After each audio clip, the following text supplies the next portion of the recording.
Here are the biggest gaming leaks and news you've probably missed this week.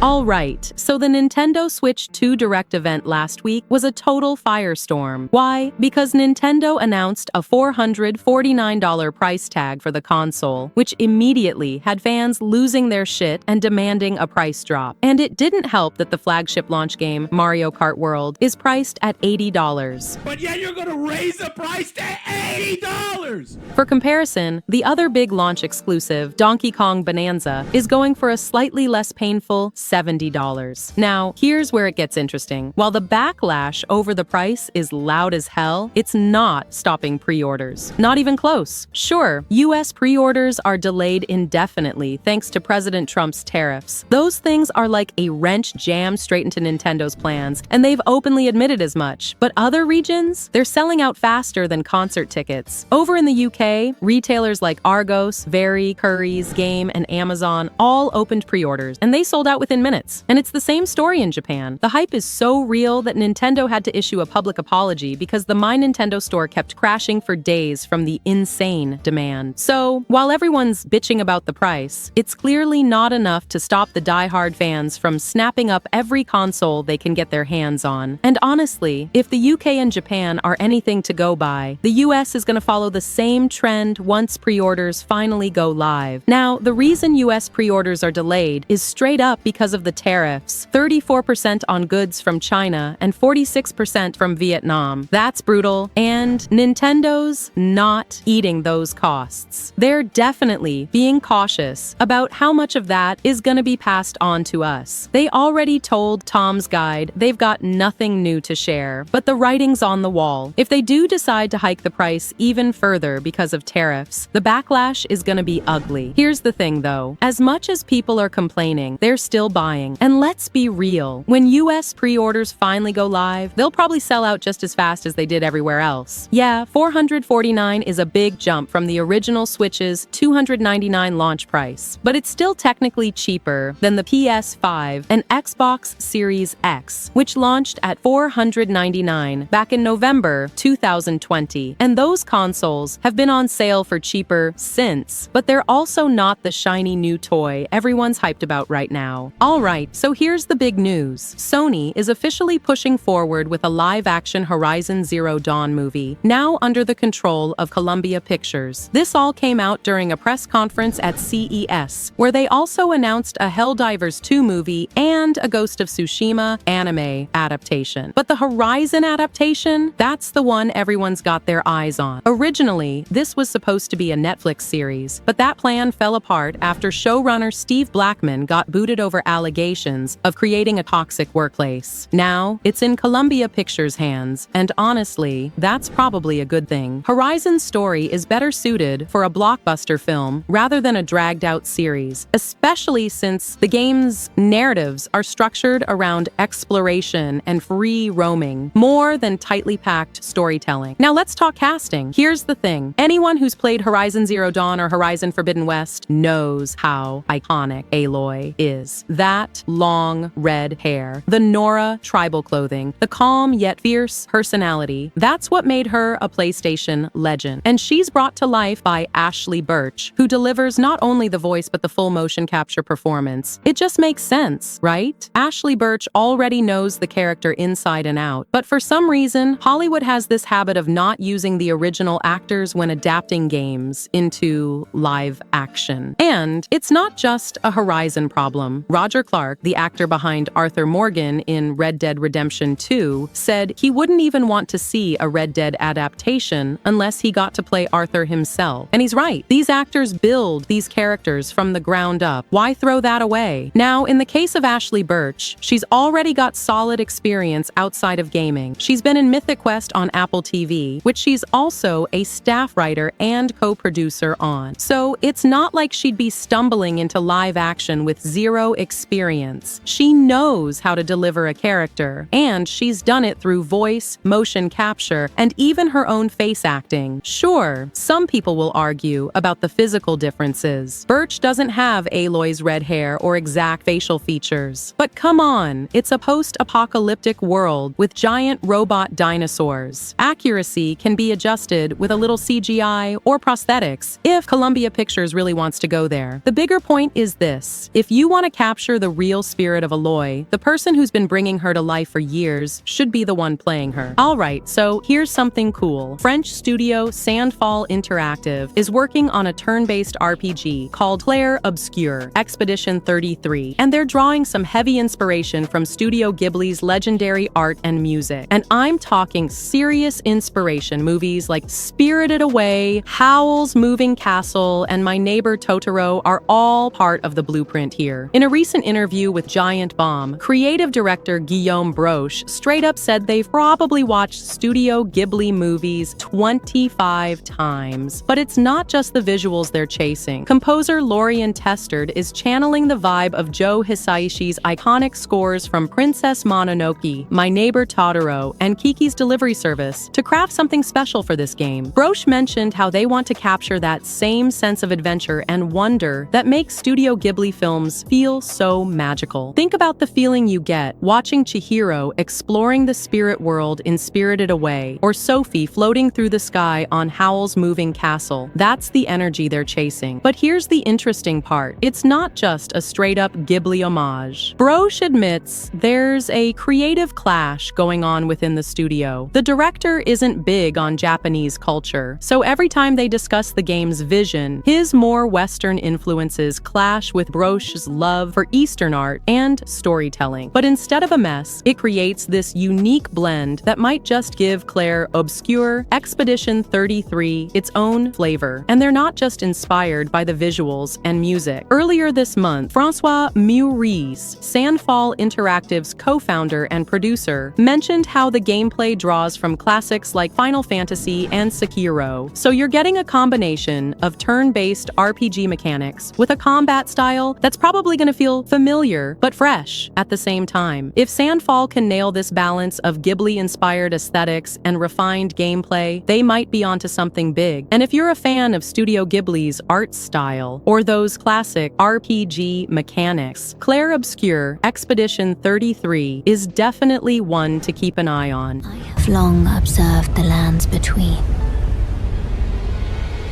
This world is in dire need of repair. So here's the deal. Elden Ring Tarnished Edition is coming to the Switch too, but there's a massive catch that's already pissing people off. Turns out this version is going to be released as a game key card, according to a retail listing from Play Asia. And if you don't know what a game key card is, let me break it down real quick. Basically, it's not a traditional cartridge. Instead, you get a card that lets you download a digital version of the game. Yeah, you heard me right. You pay for a physical product, but the actual game isn't even on it. You still gotta download the whole damn thing, and you still need to insert the game key card whenever you want to play it, just like it's a physical game. Talk about a half-assed solution. Here's the thing. Elden Ring Tarnished Edition is bundling the entire base game along with the Shadow of the Erd Tree DLC. So yeah, that's dope. And this edition isn't just hitting the Switch too. The new content, fresh armor, weapons, and customization options for Torrent is also dropping on PC, PlayStation, and Xbox. But if you're excited about the Switch 2 version, pump the brakes, because a game key card release is basically Nintendo waving the white flag and saying, yeah, we couldn't fit it all on a cartridge, so here's a half measure. And considering Elden Ring is one of the most beloved games of the last 5 years, this feels like a huge letdown for anyone hoping for a proper physical release. And before anyone asks, yeah, maybe Play Asia got it wrong, but as it stands, that's the word on the street. The real kicker? This move towards game key cards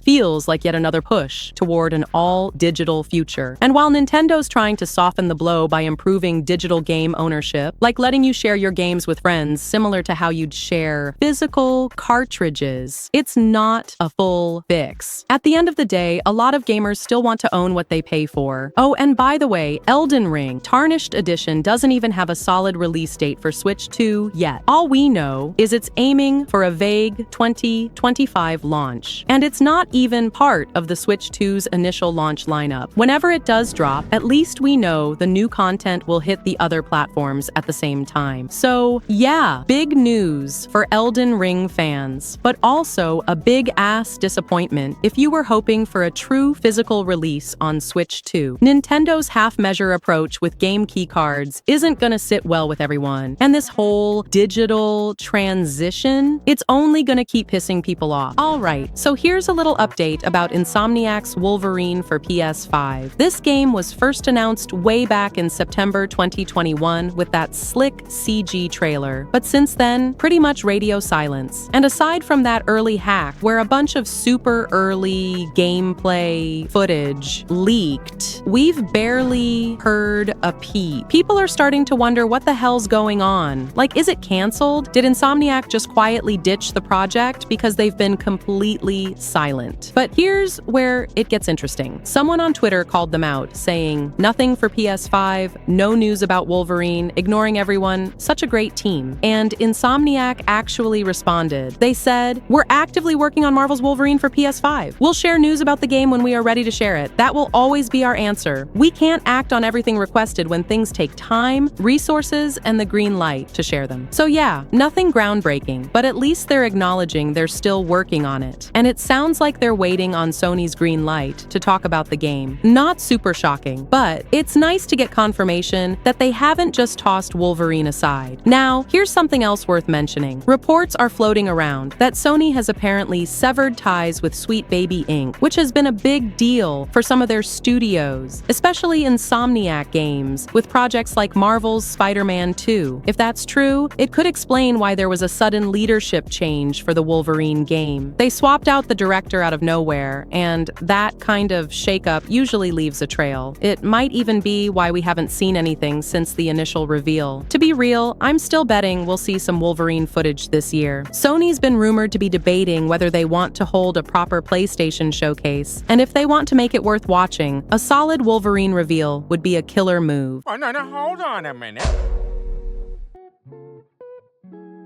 Man, the hits just keep coming. The gaming industry's getting slapped hard right now, and it's not looking pretty. According to Dr. Serkan Toto, CEO of Japan game industry consultancy Kantan Games, Nintendo's stock just dropped 7.35%, and Sony's took an even harder hit at 10.6%. And it's not just them. Publishers like Bandai Namco, Konami, Sega, Capcom, Square Enix, and Koei Tecmo are all down today. And if that wasn't enough, mobile game companies are tanking even worse. Here's the thing. Even before these brutal tariffs kicked in, Sony was already preparing for the worst. Back in February, during an earnings announcement, they straight up said they were working to duplicate our supply chains and increase their flexibility, while also stockpiling a certain level of strategic inventory in the US. Basically, they shipped a ton of consoles and accessories to the States before tariffs went live. Smart move, but once that stock runs out, yeah, expect prices to spike. Even if Sony somehow pulls off full US-based manufacturing, it's still gonna cost way more than just building the consoles in Asia. So, one way or another, it's pretty clear. Prices are going up, and guess who's covering that extra cost? Yup, us, the gamers. Sony did put out a statement saying they plan to respond flexibly and promptly to changing circumstances, and are ready to implement at the appropriate time additional measures to minimize the impact. But let's be honest, that just means they're preparing to increase prices when they have to. One Twitter user pretty much nailed it, saying they are prioritizing their business and their earnings, which means US consumers will be paying the additional price created by the tariffs. And Sony's not alone here. Pretty much every major gaming company is in the same boat. Another comment summed it up perfectly. The customer will always end up being on the losing end. As for Nintendo,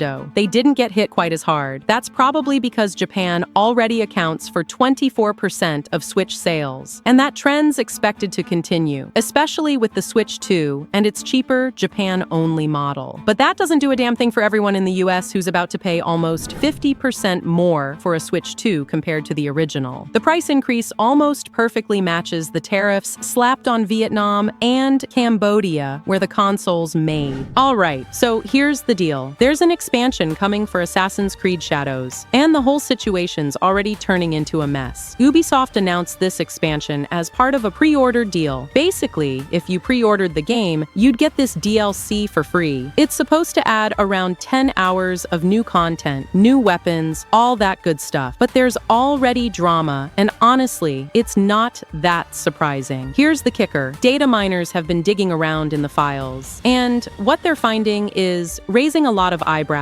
One well-known data miner, Slider V2, found that the Claws of Aji expansion was originally part of the main game. He compared the Day 1 patch files to the unpatched version and noticed something strange. The Claws of Aji script was literally included in the Day 1 patch. His theory? Ubisoft cut the entire DLC from the base game to avoid delaying the full release. Instead of pushing the entire game back, they just carved out this chunk of content and decided to sell it as an expansion later. And honestly, it lines up with everything we've been hearing about the devs struggling under tight deadlines and constant pressure from corporate. Remember, AC Shadows got delayed last minute after Star Wars Outlaws flopped. And according to Slider V2, the decision to cut the Claws of Aji content probably happened early last year, maybe even as far back as late 2023. They likely assumed corporate wouldn't give them extra time to polish the game. So the devs probably said, all right, screw it, let's cut this part out, patch it up, and sell it later. It's obvious. The devs didn't think they were getting a delay at all. They only got that last-minute extension because Star Wars Outlaws bombed. So now, people are looking at the back-end code and realizing that Ubisoft just hacked out content to make deadlines. And the thing is, when you actually play AC Shadows, you can feel it. The game just ends out of nowhere. There's no satisfying conclusion. It's like someone just slammed the brakes out of nowhere. I get it. Games have deadlines, and executives breathing down your neck doesn't help. But this feels like a straight-up hatchet job. Instead of cutting random side quests, they chopped out an essential part of the main story, probably because it needed more time and polish than they were allowed to give it. The devs likely made that decision long before the official delay, and by the time they got that extra time, the cut had already been made. They couldn't just shove it back into the game without more work. So what do we end up with? A main game that feels incomplete and an expansion that, when it finally drops, will probably feel like the actual ending they originally intended. We'll have to wait and see how the Claws of Aji DLC plays out.